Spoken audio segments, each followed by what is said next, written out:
uno munsi turahuye mu nama, novuga nti inama y'ubuhinga, ni inama y'ubuhinga iraba urugamba turiko rwo kurwanya ubukene aho tugejeje, inama duhura n'ivyo twigira inama kuzokora kugira ngo ivyo twiyemeje tubishikeko.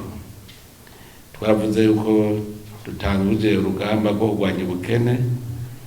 Ubwo rugamba rwo kurwanya ubukene rero rugahera ku kurwanya inzara, umunwa wose ukaronka icyo ufungura.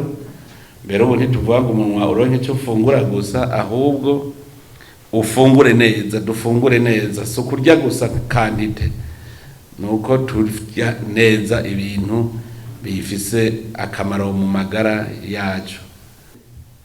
2020 ko ndaba presenta programme a fonctionnaire mwese nabwiye ko mvuze de commanda.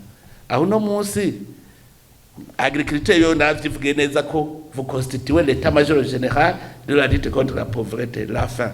Ndababwira nti abe abarimyi n'abatroupe namwe muri abakomanda, burya mwibaza ko vous avez joué votre rôle.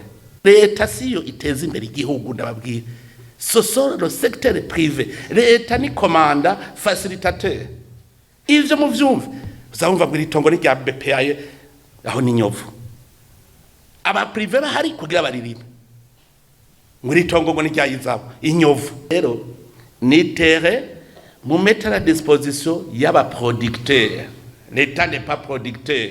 Abantu bari bazi ngo l'État est employeur comme une entreprise. L'État n'est pas une société commerciale, n'est pas une société de production, n'est pas une société. L'État ico bita leta igihugu gitanga intumbero, gitanga facilité, hanyuma twebwe abakozi rero le privé abene gihugu on travaille sous le commandement de l'État. Aho tavyumvikana.